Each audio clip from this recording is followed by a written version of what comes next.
Today we're talking about an English fairy tale called Cap o' Rushes about a girl who runs away from her terrible father, but there's no incest in this one. If you're wondering why I'd bring that up, it's because it's from a folktale type called Unnatural Love, where there often is an element of incest, but we'll get to those and the differences after I tell you the stories. Cap o' Rushes starts very King Lear, where there is this rich gentleman who has 3 daughters. It says one day he thought he'd see how fond they were of him, so he said, "How much do you love me?" to the oldest. She says, "I love you like I love my life." And then the youngest says, "I love you better than anything in the world." He says, "Good. Now third daughter, how much do you love me?" And she says, "I love you as fresh meat loves salt." This answer pisses him right off. He says, "You don't love me at all. Get out of my house," and just disowns her. The reason she's called Cap o' Rushes is because she then goes along to a river and finds these rushes, makes a cloak and a hood of them to cover up her fine clothes because she doesn't want anyone to know that she's rich and from noble birth. And the story doesn't say this, but the reason that girls usually do that in these stories is because they don't want to be taken advantage of, taken for ransom, robbed. They want to blend in. She's really blending in with the rushes. So she comes to this big fancy house and she's like, "Can I please have a job as a maid?" And one day there's a ball and it says the servants were allowed to go and look at all the grand people. When I read that, I was like, ooh, how exciting. But it's kind of like us looking at pictures from the Met Gala. Well, our girl says she's too tired to go, but after everyone leaves in very Cinderella fashion, she takes off all the rushes and she goes there dressed in her fine clothes. So one of the people there is the son of the lord of the manor she now works in. He immediately falls in love with her, wants to dance with her all night, but she runs away because she doesn't want to get found out. She gets home before everyone else, changes back into the rushes, and all the servants come home and they're like, "Oh my gosh, there was this gorgeous girl there. The master's son totally loves her." And she's like, "Oh, really?" The same exact thing happens a second night. And then on the third night, when she's dancing with the master's son, he grabs her and puts a ring on her finger. And he says,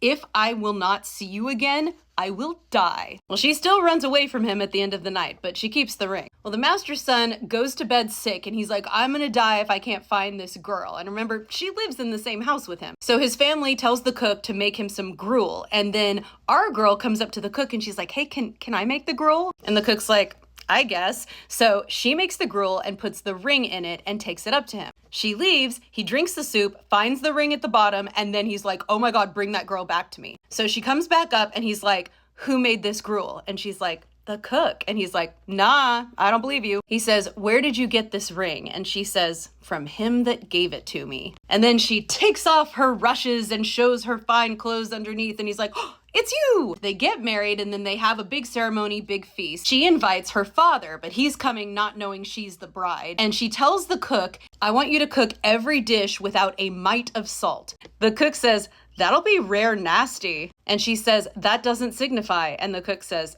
"Okay." So everyone's eating and it says when they began to eat the meat, it was so tasteless they couldn't eat it. And then Cap o' Rush's dad bursts out crying and her husband says, "What's wrong?" And he's like, "Oh, this salt is making me think of my daughter. She said she loved me as much as fresh meat loves salt. And now that I'm eating food without salt, I know what she really meant." Then she says, "No, Dad, it's me." And he recognizes her and they all live happily ever after. There's an Italian story that's called Water and Salt that again starts with the very King Lear beginning. 3 daughters, dad decides to say, "Which of you loves me the most?" The first one says, "I love you as much as my eyes." The other one says, "I love you as much as my heart." And the girl says, "I love you as much as water and salt." Now, instead of casting her out, he says, "Quick, call the executioners. I want her killed immediately." So she gets sent off to be killed, but the sisters go to the executioners and give them a little dog and say, "Hey, kill this and tear up one of our sister's garments, take the dog's tongue and the torn up garments back and say you killed her, but don't really, please, for us." And so they do. They go back and convince him she's dead, and it gets weirder and grosser. So our girl goes wandering in the forest and meets a magician and lives with him. And then immediately after, another king's son comes along and falls in love with her. So they're going to get married. She's going to be a princess in this new court, but the magician says, "Hey guys, you need to kill me the day before the wedding. Invite the 3 local kings, the dad first. Make sure everyone at the feast gets water and salt, but not the dad. If you're wondering why do they need to kill the magician, we'll get to that in a second. It goes back to the dad who now feels really guilty about killing his daughter. He's so sad he doesn't want to go to this feast he gets invited to, but he thinks, well, this king will be offended if I don't go and he might declare war against me sometime, so I'll go. And it says the day before the wedding, they killed the magician and quartered him and put a quarter in each of 4 rooms and sprinkled his blood in all the rooms and on the stairway, and the blood and flesh became gold and precious stones. When the kings come to visit and they see all the gold and stones, they don't want to walk on it, but the prince is like, go ahead, do it. So the next day they have the feast. Everyone but the dad gets water and salt, so he's not eating. And finally the daughter says, Royal Majesty, why do you not eat? Does the food not please you? And again, he doesn't recognize her, which is maybe a little more believable because he thinks she's dead. It says he chewed his food over and over again like a goat because he could not eat it without salt. Then she leaves and goes to change into the dress she wore when he sent her off to be killed. And when she comes in that, he's like, oh, that's my daughter. And then she's like, did you learn what I meant about the water and salt? And he's like, oh my God, yes, I'm so sorry. Now, why did the magician need to die and be quartered?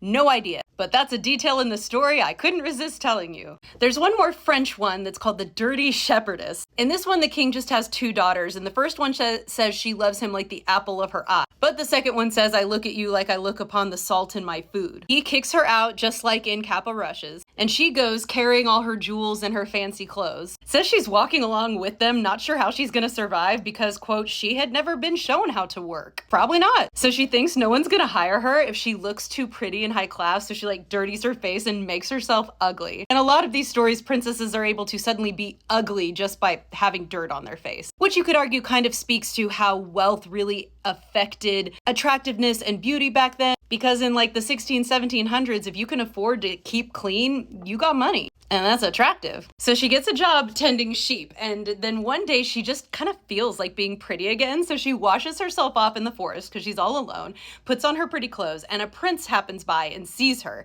and she gets scared and runs off. He goes to the home of the people she work at, and he's like, where's the beautiful girl who tends the sheep? And they all just laugh at him. Like, oh my God, that girl's so ugly, what's wrong with you? But the prince knows what he saw, so he asks for bread baked by this girl, and she purposely puts a bunch of her rings in the bread. He eats the bread, finds the ring, says, I'm gonna marry whatever girl fits this ring. Again, very Cinderella.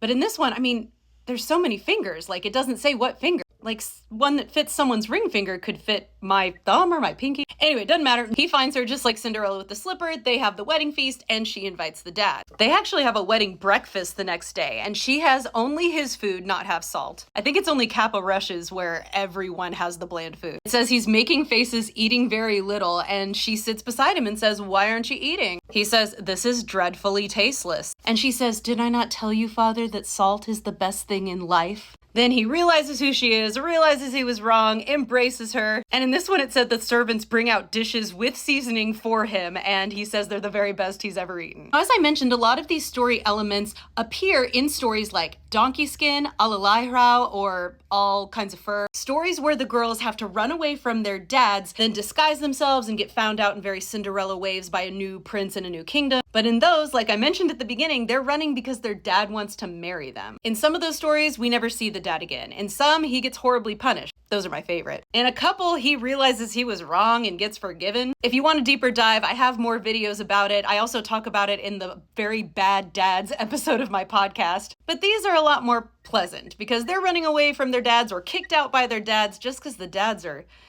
idiots. Or they don't value their daughters for being as witty and loving them as they do, or for understanding how important it is to season food. Check out my book, Dust Spells, and of course my podcast I mentioned earlier, Folktales and Fairy Lore, Andrea Lynn, link in the bio.